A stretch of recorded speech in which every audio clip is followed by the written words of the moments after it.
Good morning students, my name is Deepak Khanna और हमने class 10th की मैथ्स का सिलेबस स्टार्ट किया था। तो आज हम करने जा रहे हैं एक्सरसाइज 4.1 का क्वेश्चन नंबर सेकंड।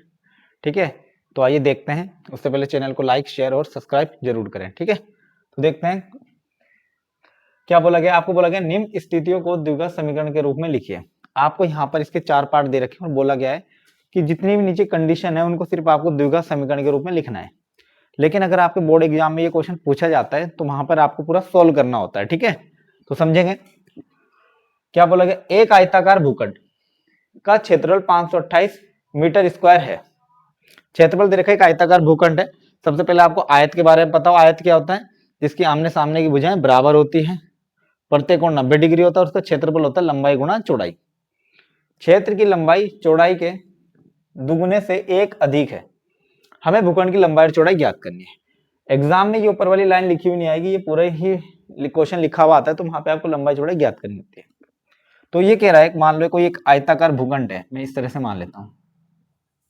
ये क्या है? एक आयताकार भूखंड है। इसमें इसका जो एरिया है वो दे रखा है आपको 528 मीटर स्क्वायर और वह क्षेत्र की लंबाई चौड़ाई के दुगने से एक अधिक है। तो लंबाई जो चौड़ाई पर डिपेंड करी, तो हमें चौड़ाई मान लेता हूं। चौड़ाई को 20 से रिप्रेजेंट, इसको मान लेता हूं मैं x मीटर। चौड़ाई मान ली मैंने x मीटर, तो लंबाई क्या हो जाएगी इसके दुगने से। दोगुना मतलब 2x से दुगने से एक अधिक है, तो भाई एक अधिक के लिए क्या कर दूंगा मैं? +1 कर दूंगा। ये क्या होगी? इसकी लंबाई होगी। ठीक है, क्लियर हो गया यहां तक? लंबाई क्या होगी? 2x + 1, चौड़ाई होगी x। तो आइए अब देखते हैं क्वेश्चन में। तो सबसे पहले लिखो, दिया है क्या दे रखा है आपको? क्षेत्रफल दे रखा है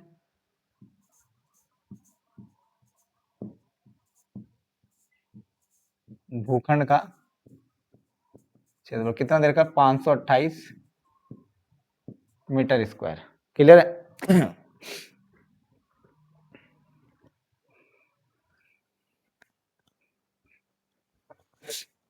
और आगे क्या बोला गया है आपको? लंबाई और चौड़ाई के बारे में। तो क्या करो यहां पे, मान लो, माना, क्या माना पहले आपने? चौड़ाई माना।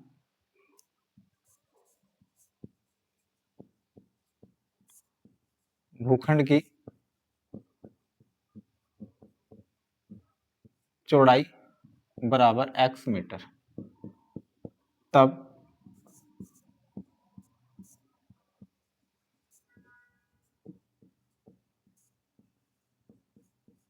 भूखंड की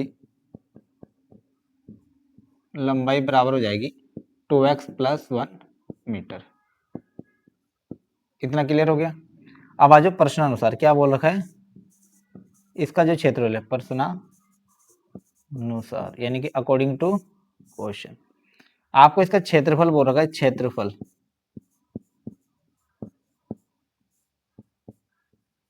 528 मीटर स्क्वायर।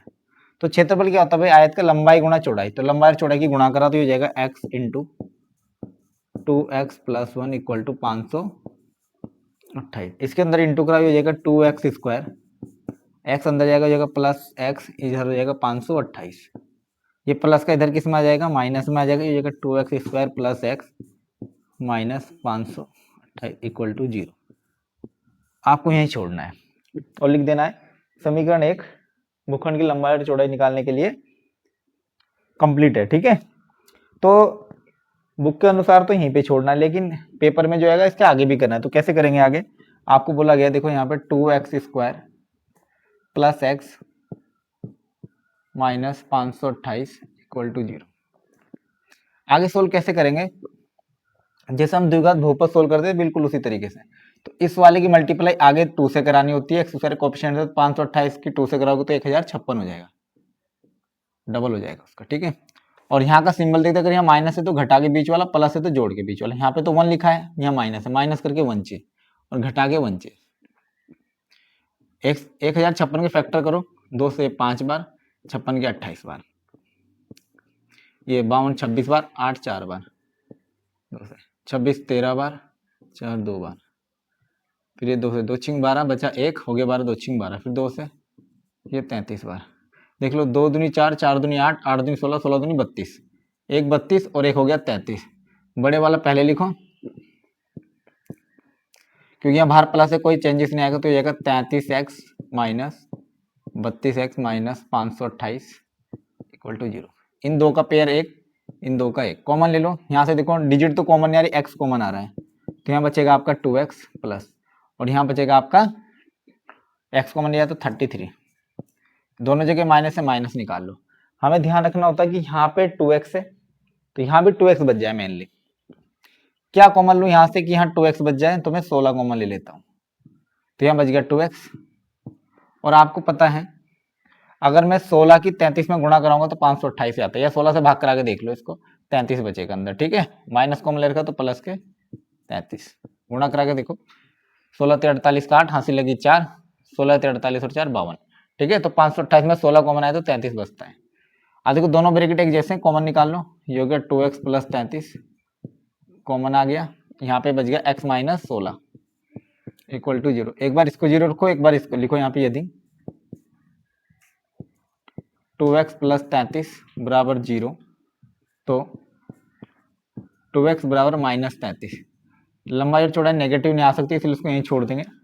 इसके बाद एक बार ये लिखो, यदि x माइनस 16 बराबर 0, तो x बराबर क्या आ जाएगा 16। ये करेक्ट आंसर हो सकता है। ये आगे आपकी चौड़ाई, तो लिखो देयरफॉर भूखंड की चौड़ाई x बराबर 16 मीटर, तो लिखो भूखंड की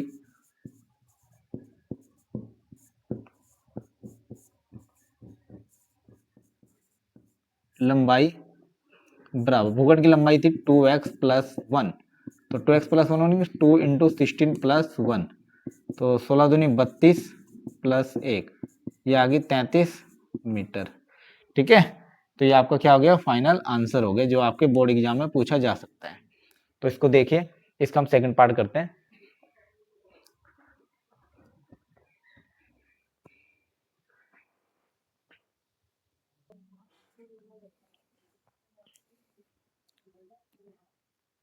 इसका सेकंड पार्ट देखते हैं। आपको बोला गया है दो क्रमागत धनात्मक पूर्णांकों का गुणनफल 306 है। हमें पूर्णांकों को ज्ञात करना है, हमें पूर्णांक ज्ञात करना है। सबसे पहले हम समझते हैं पूर्णांक होते क्या है। मैं यहाँ लिख देता हूँ पूर्णांक क्या होते हैं, समझना है। पूर्णांक, पूर्णांक को बोलते हैं इंटीजर्स। क्या बोलते हैं, इंटीजर्स। देखो बीच में होता है 0, 1, 2, 3, 4, 5, 6, इधर होते हैं -1, -2, -3, डॉट डॉट डॉट इनफाइनाइट तक जाता है, और इधर भी इनफाइनाइट तक जाता है। यहाँ बोला हमें धनात्मक पूर्णांक, तो धनात्मक पूर्णांक बोलते हैं इनको, ऋणात्मक पूर्णांक बोलते हैं इनको। अब हमें देखो धनात्मक पूर्णांक, देखो अगर पहला धनात्मक पूर्णांक 1 होगा तो दूसरा क्या होगा 2 होगा, अगर पहला 2 होगा तो दूसरा 3 होगा। कितने का मतलब कि अंतर है, दोनों दो पूर्णांकों के बीच 1 का अंतर है। तो वहीं अगर मैं पहला मान लेता हूं 6, तो दूसरा कितना होगा, दूसरा होगा 6 प्लस 1 यानी कि 7, ठीक है। तो वहीं पे अगर मैं पहला x मान लेता हूं तो दूसरा क्रमागत धनात्मक पूर्णांक क्या होगा, x प्लस 1 होगा। समझिए यहां तक, ठीक है। तो देखते हैं यहाँ पर क्या बोल रखा है आपको, दो क्रमागत धनात्मक पूर्णांकों का गुणनफल 306 है। तो मैं लिखता हूं माना, माना पहला या प्रथम धनात्मक पूर्णांक बराबर x, तब दूसरा धनात्मक पूर्णांक बराबर x प्लस 1 हो जाएगा। क्लियर हो गया, क्योंकि दो क्रमागत धनात्मक पूर्णांक में एक का अंतर होता है, तो एक जोड़ दोगे तो दूसरा आ जाएगा, ठीक है। अब आ जाए प्रश्नानुसार।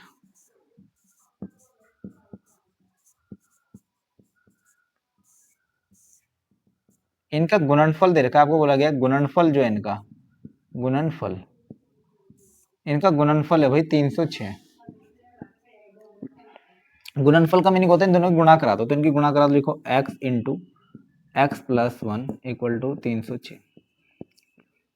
अंदर इंटू करा हो जाएगा x square plus x equal to 306। ये प्लस का इधर किस में आ जाएगा, माइनस में, ही हो जाएगा x square plus x minus 306 equal to 0। ये समीकरण बन गई आपकी एक। ठीक है, अगर आपको बोला जाए कि समीकरण बनाकर छोड़ना है जैसा कि बुक में बोला गया है, तो आपको क्या करना है, यहीं पर इसको कंप्लीटली छोड़ देना है। ठीक है, क्योंकि आपने समीकरण बना ली और ये समीकरण कंप्लीट है इस क्वेश्चन का आंसर देने के लिए। ठीक है, लेकिन हमें क्या करना है, आगे तक इसको सोल्व करेंगे। तो देखिए आगे कैसे सोल्व करेंगे, लिखते हैं समीकरण को यहाँ पे, x square plus x minus 306 बराबर 0। हम क्या करते हैं समीकरण को सोल्व करने के लिए, इसकी मल्टीप्लाई इसके कोफिशिएंट से करवाते हैं। इसके मल्टीप्लाई में कुछ नहीं तो क्या होगा, 1 होगा, और यहाँ पर क्या लिखा है, माइनस। तो देखो सबसे पहले देखो इसकी इंटू यहाँ कराई, 306 की एक में कराई तो गुणा करें कितना चाहिए भाई, 306 चाहिए। यहाँ कैसा साइन है, माइनस, और यहाँ डिजिट कितने 1 और घटाकर चाहिए 1, माइनस करो। ऐसे दो नंबर मल्टीप्लाई करा के 306 घटा के आए तो फैक्टर कर लो इसके, भाई 2 से काटो, 30 कटेगा 15 बार, 6 कटेगा 3 बार। पीछे क्या नंबर है, और नंबर है, तो 2 से तो डिविजिबल है नहीं, 3 से कटा, देखो 3 पंजे 15, 3 एकम 3, 51 आ गया। फिर किससे कट रहा है, 3 से कट रहा है, देखो 3 दूनी 3 एकम 3, 4 5 2 321, 17 हो गया। गुणा करा के देख लो, 3 3 9, 9 दूनी 18, ऐसे भी नहीं बात हो रही है।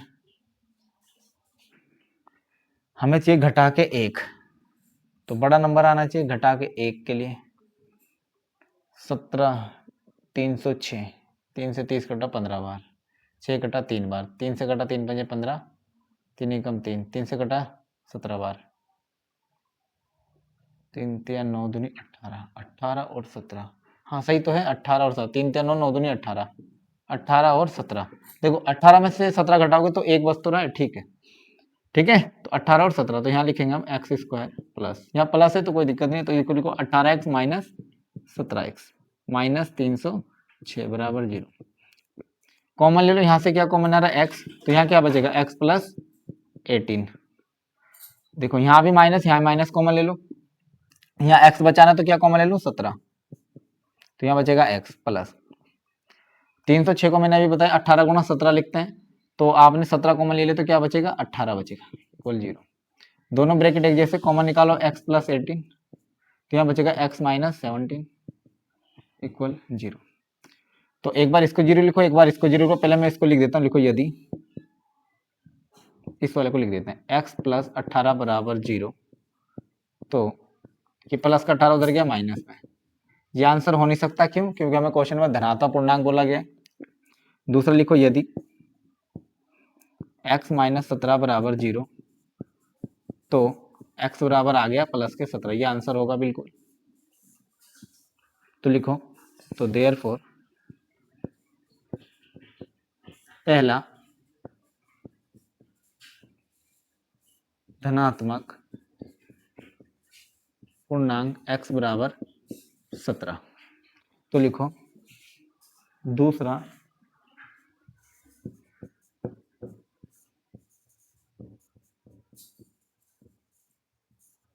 धनात्मक पूर्णांक बराबर, दूसरा क्या है, x प्लस 1 है, तो 17 प्लस 1 कितना हो जाएगा, 18। ये आपका क्या हो जाएगा, फाइनल आंसर हो जाएगा। ठीक है, एक 17 है और दूसरा 18। तो देखिए इसको, इसका थर्ड पार्ट करते हैं।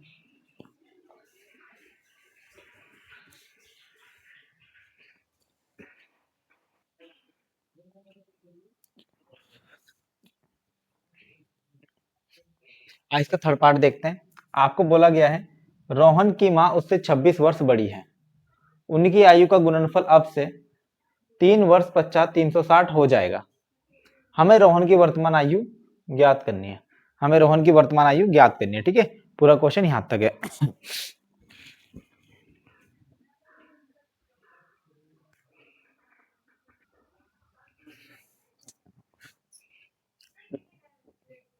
तो देखते हैं, तो देखो रोहन की मां उससे 26 वर्ष बड़ी है, तो किससे तुलना हो रही है? रोहन से तुलना हो रही है। तो मैं क्या करता हूँ, रोहन की एज मान लेता हूँ। मान लो अगर रोहन 10 साल का है तो उसकी मम्मी कितनी होगी? 36 साल की होगी।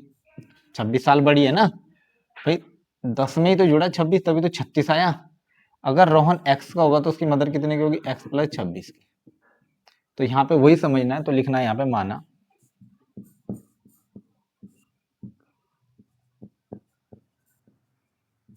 रोहन की वर्तमान आयु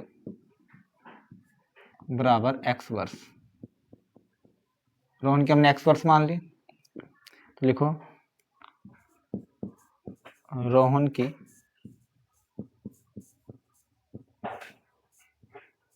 माँ की वर्तमान आयु हो जाएगी 26 साल बड़ी, तो एक्स प्लस 26 वर्ष हो जाएगी। आपको क्वेश्चन में बोला गया है उनकी आयु का गुणनफल अब से 3 वर्ष पश्चात 360 होगा। अब से 3 साल बाद, ये वर्तमान आयु भी 3 वर्ष बाद की। आप चाहो तो पहले 3 वर्ष बाद की इनकी आयु निकाल लो, चाहो तो डायरेक्ट कर दो। मैं यहां लिख देता हूं 3 वर्ष बाद।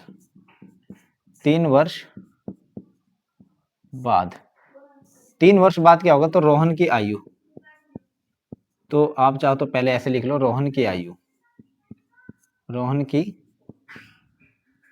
आयु हो जाएगी भाई 3 साल बाद। आज 10 साल का, 3 साल बाद 13 का हो जाएगा। तो आज एक्स का है तो 3 साल बाद एक्स प्लस 3 वर्ष का हो जाएगा। और रोहन की मदर, रोहन की माँ की आयु कितनी हो जाएगी? देखो एक्स प्लस 26 की भाई 3 जुड़ जाएगा इसमें, एक्स प्लस 26 प्लस 3 वर्ष। तो कितना हो जाएगा? ये हो जाएगा एक्स प्लस 29 वर्ष। ये हो गया, ठीक है। अब क्वेश्चन में क्या कहा गया है? उनकी आयु का गुणनफल अब से 3 वर्ष पश्चात 360 है। इनकी आयु को 3 साल बाद, यानी कि इसका और इसका गुणनफल कितना आएगा? 360 आएगा। तो आपको लिखना है प्रश्नानुसार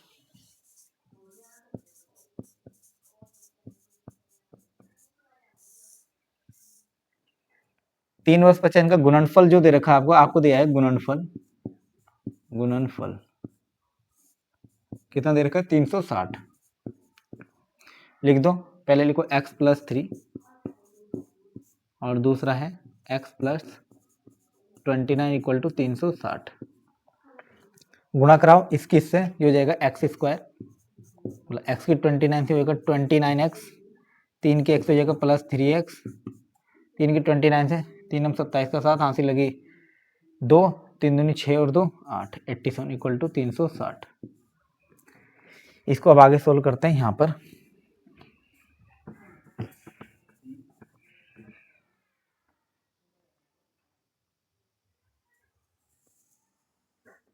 ये एक्स को देखो 29 और 3 हो जाएगा 32x, तो एक्स स्क्वायर लिखो इसको, x square plus 32x plus के 87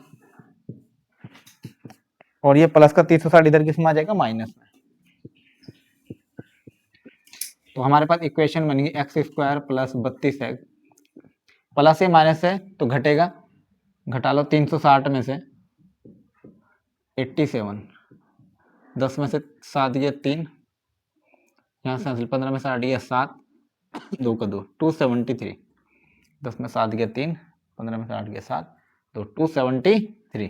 लेकिन बढ़ाई है तो माइनस के 273 इक्वल टू 0। बुक के अनुसार यहीं पे छोड़ना है, लेकिन हम इसको आगे सोल्व कर देते हैं। देखो फिर 273 की मल्टीप्लाई यहाँ 1 है तो 1 से करते तो मल्टीप्लाई करा के आना चाहिए 273, और यहाँ माइनस है और माइनस करके आना चाहिए 32 और घटा के आना चाहिए 32। ध्यान रखना, तो पहले देखो पीछे विषम संख्या तो 3 से करो, 3 नम 27, 3 कम 3, फिर हो रहा है 7 से, 7 ही कम 7, 7 ही कम 7, बचा कितना 8 9 2 21 7 21 13, 13 क्या अभाज्य संख्या नहीं होती डिविजिबल।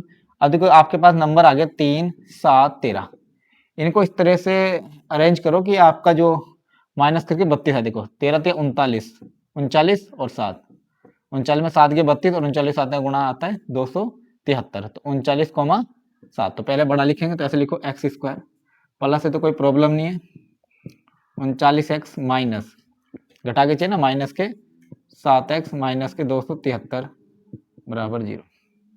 यहाँ से कॉमन आ रहा है x, तो यहाँ बचेगा x प्लस 39।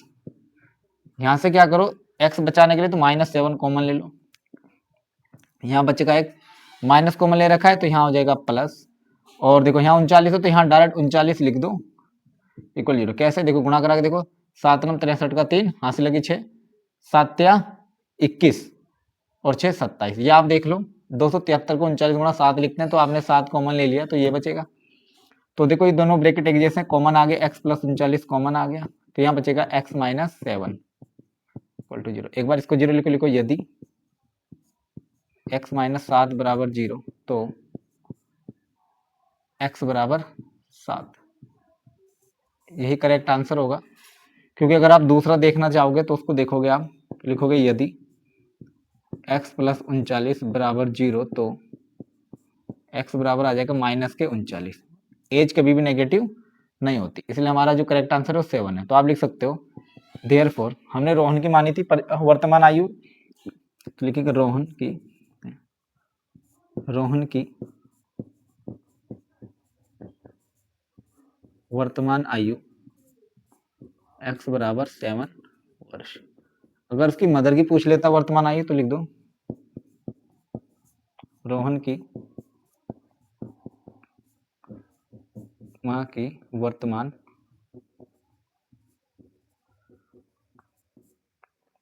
आयु कितनी है, x प्लस 26 है, और x की वैल्यू कितनी आई 7, तो 7 प्लस 26, तो ऐड करो, 26 और 7 होते हैं 26 और 7 होते हैं 33 वर्ष। ये आपका फाइनल आंसर आ गया। अगर आप चेक करना चाहो तो देख लो क्या बोला गया तुमने, 3 साल बाद उनका प्रोडक्ट होता है 360। आज रोहन 7 साल का, 3 साल बाद हो जाएगा 10 का, उसकी मदर 33 की, 3 साल बाद हो जाएगी 36 की। गुणा करा के देखो उनको, 36 धाम 360, यानी कि आपका आंसर बिल्कुल सही आया है। ठीक है, आप अगर इक्वेशन सेटिस्फाइड हो रही है तो आपका आंसर सही है, अदरवाइज आपका आंसर गलत हो जाता है। गुणनफल 360 से आगे पीछे आता है, लेकिन 3 साल बाद। ठीक है, तो समझ आया, हमें एग्जाम में यहाँ तक पूछता है तो यहाँ तक करना है, बाकी बुक में यहाँ तक पूछा था तो यहाँ पे भी आप छोड़ सकते हो, इसके बाद लिख देना समीकरण 1 उपयुक्त प्रश्न का आंसर देने के लिए पर्याप्त है। ठीक है, इस तरह से आप लिख सकते हैं। समझ आया, इसका लास्ट पार्ट करते हैं रेलगाड़ी वाला, तो देखो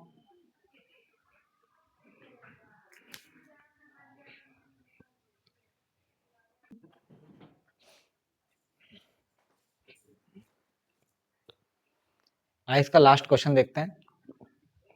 एक रेलगाड़ी 480 किलोमीटर की दूरी समान चाल से तय करती है। यदि इसकी चाल 8 किलोमीटर प्रति घंटा कम होती तो वह उसी दूरी को तय करने में 3 घंटे अधिक समय लेती। 3 घंटे अधिक लेती, मतलब हमें रेलगाड़ी की चाल ज्ञात करनी है। पूरे क्वेश्चन को ध्यान से पढ़ा तो हमें पता चला जो दूरी है वो क्या है, समान है, 480 है। तो मैं सबसे पहला काम क्या करता हूं, मैं लिख देता हूं, यहाँ पे दिया है जो दूरी है वो तो भाई हर बार बराबर ही है, 480 किलोमीटर ही है, चाहे चाल सामान्य हो चाहे चाल 8 किलोमीटर प्रति घंटा कम हो। अब पढ़ो दोबारा, एक रेलगाड़ी 480 किलोमीटर की दूरी समान चाल से तय करती है, बिल्कुल हो गया। यदि इसकी चाल 8 किलोमीटर प्रति घंटा कम होती, यानी कि चाल कम हो जाती, चाल कम होगी तो टाइम ज्यादा लगेगा। ठीक है, तो वह उसी दूरी को तय करने में 3 घंटे अधिक समय लेती। 3 घंटे ज्यादा लगते भाई, जब चाल कम करोगे तो टाइम ज्यादा लगेगा। तो हमें रेलगाड़ी की चाल ज्ञात करनी, उसकी सामान्य चाल क्या थी। मैं यहां लिख लेता हूं, माना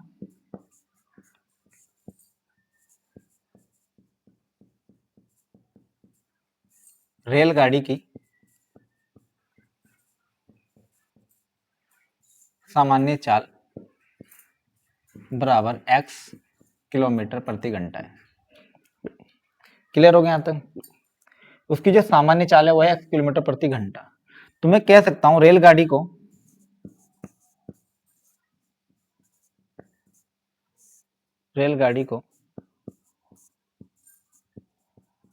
दूरी तय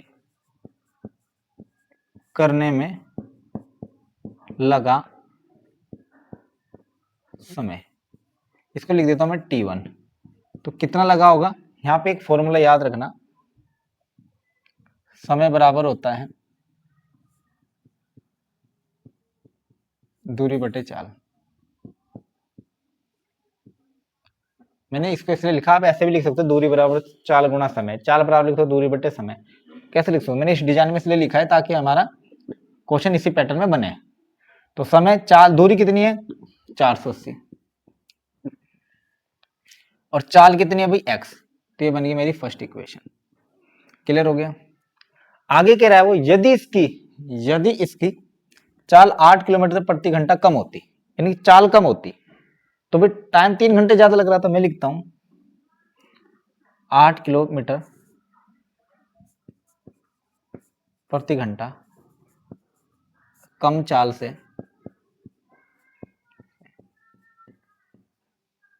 से दूरी तय करने में लगा समय, तो उसको मान लेता हूं मैं T2। तो भाई दूरी तो सेम ही है 8, 480, ठीक है। तो चाल क्या हो जाएगी, पहले x थी तो अब क्या हो जाएगी x माइनस 8 हो जाएगी। ये बन गई समीकरण 2। अब आ जाओ प्रश्न अनुसार, प्रश्न में क्या कह रहा है, अकॉर्डिंग टू क्वेश्चन। आपको प्रश्न में कहा गया है कि पहले मान लो उसको लगते थे भाई 10 घंटे, जब वो सामान्य चाल x से चलता था तो लगते थे भाई इसको 10 घंटे। अब स्पीड उसकी 8 किलोमीटर प्रति घंटा कम हो गई, तो क्या लग रहा है उसको 3 घंटे ज्यादा लग रहे हैं, तो अब लगते हैं भाई इसको इस स्पीड से जाने में 3 घंटे ज्यादा, यानी कि 13 घंटे। तो मैं इसमें से इसको घटा, यानी कि ये वाली टाइम में से मैं इस वाले को घटा दूं, तो इनका जो अंतर आएगा 13 माइनस 10 कितना आएगा, 3 आएगा। तो मैं ऐसे कह सकता हूं कि T2 minus T1 equal to 3 our आएगा, बिल्कुल आएगा। तो T2 कितना है 400, यहां रख दो, इसकी वैल्यू लिखो 480 बटे x माइनस 8 माइनस, और T1 है 480 बटे x, और इधर आ गया आपका 3। अब क्या करना है आपको, इन दोनों का एलसीएम लेना है पूरी तरीके से। तो आइए इसको आगे सोल्व करते हैं, मैं इधर सोल्व कर देता हूं।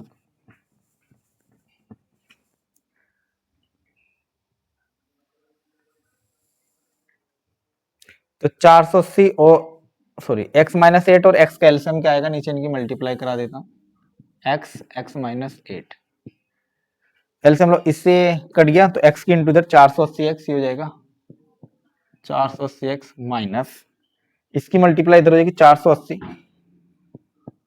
ब्रैकेट x माइनस 8, ये एलसीएम लिया और इधर है आपका 3। तो सोल्व कर लो इसको, ये हो गया 480 के अंदर इंटू हो जाएगा माइनस के 480, और ये माइनस माइनस प्लस हो जाएगा।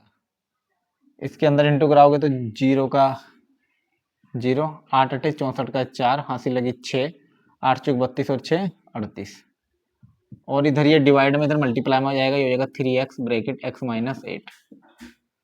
अब देखो ये दोनों जुड़ रहा है, तो ये हो गया, यहाँ पे जोड़ लो इनको, माइनस के 480x, और इन दोनों को ऐड करो, 0 और 0 0, 8 और 4 12 का 2, हासिल लगी 1, 1 8 और 4 12, और एक हासिल का 13 का 3, हासिल लगी 1, 3 और 1 4, 4320 प्लस के, और इधर हो गया है आपका 3x स्क्वायर माइनस 8 × 24x।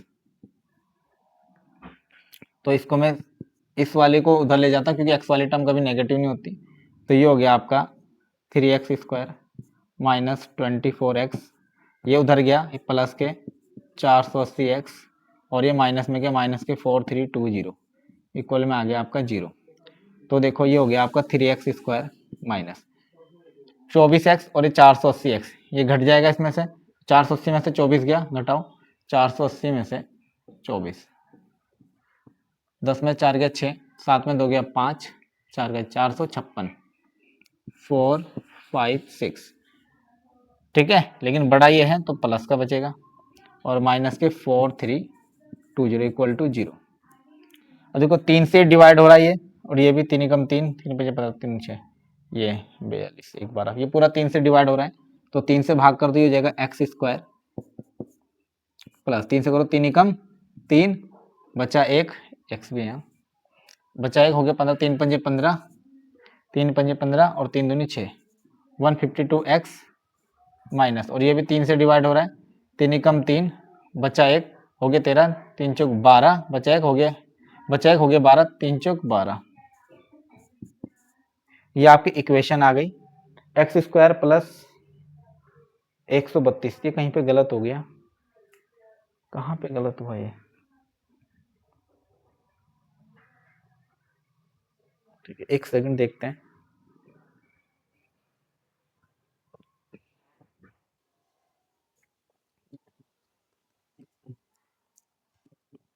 आइए देखते हैं इसमें कहाँ गड़बड़ी। देखो यहाँ पे ध्यान दो, ये 480 एक्स है, यहाँ पे हमने सिर्फ 480 लिखा, यहाँ पे एक्स आएगा, ये गलती हो गई। ठीक है, यहाँ पे 480 आएगा तो ये हो गया आपका, इसे नीचे से क्या हो गया, थोड़ा सा गलत हो गया।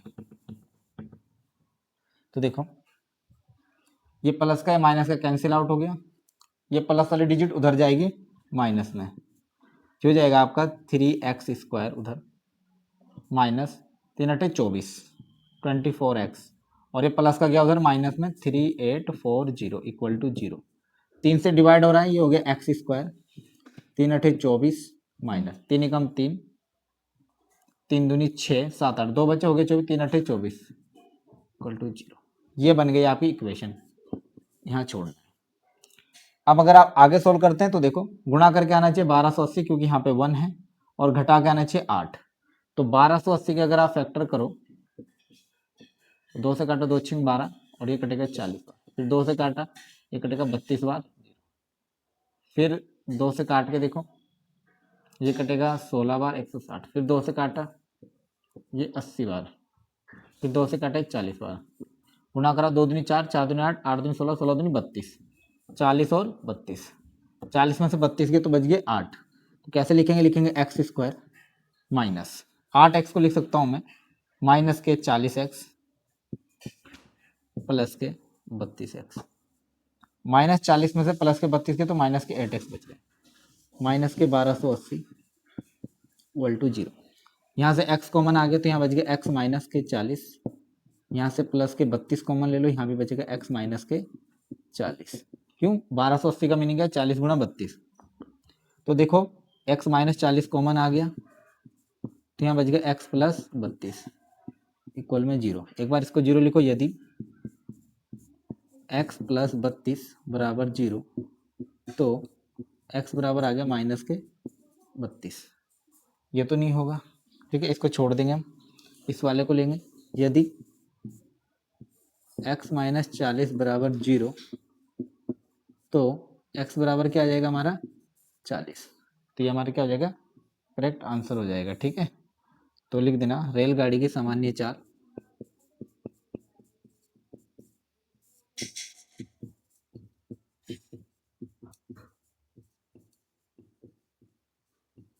x बराबर 40 किलोमीटर प्रति घंटा। अब देखते हैं इक्वेशन इससे सेटिस्फाइड हो रही है या नहीं हो रही है। पहला क्या बोला गया था, अगर वो इस स्पीड से चलता है इस दूरी को तय करने में तो कितना टाइम लगेगा भाई, इसको काट के देखो 480 यहाँ पे रख के देखो, x की जगह 0 से 0 कट गया, 4 से कितना 12 चौक 48 12 घंटे का टाइम लगता है इस वाली स्पीड से चलने में। इसमें देखो अगर स्पीड उसकी 8 किलोमीटर प्रति घंटा कम होती तो 40 में से 8 गई तो बच्चा 32। अगर वो 32 की स्पीड से चलता तो 480 को कितने टाइम में कवर करता, कट गया 16 दूनी 32 16 × 48 30, 2 से कटाइए 15 बार, तो अब लगते हैं इसको 15 घंटे। तो पहले 12 घंटे लगते थे, अब लगते हैं 15 घंटे, यानी कि देखो 3 का ही डिफरेंस है, 3 आवर का डिफरेंस है, तो यानी कि हमारा आंसर क्या है, बिल्कुल सही है। ठीक है, तो समझ आया आपको। ठीक है, तो इस तरह से इसको करना था। ठीक है, तो चैनल को लाइक करें, शेयर करें और सब्सक्राइब करें। कल हम इसकी एक्सरसाइज 4.2 को पढ़ेंगे। ठीक है, तो तब तक हमारे चैनल से जुड़े रहें। Thank you. इस क्वेश्चन को देखें, ये बोर्ड के पॉइंट ऑफ व्यू से वेरी इंपॉर्टेंट है। ठीक है, ये आ भी रखा है कई बार बोर्ड एग्जाम में, काफ़ी इंपॉर्टेंट क्वेश्चन है, तो इसको जरूर करें। ठीक है, थैंक यू।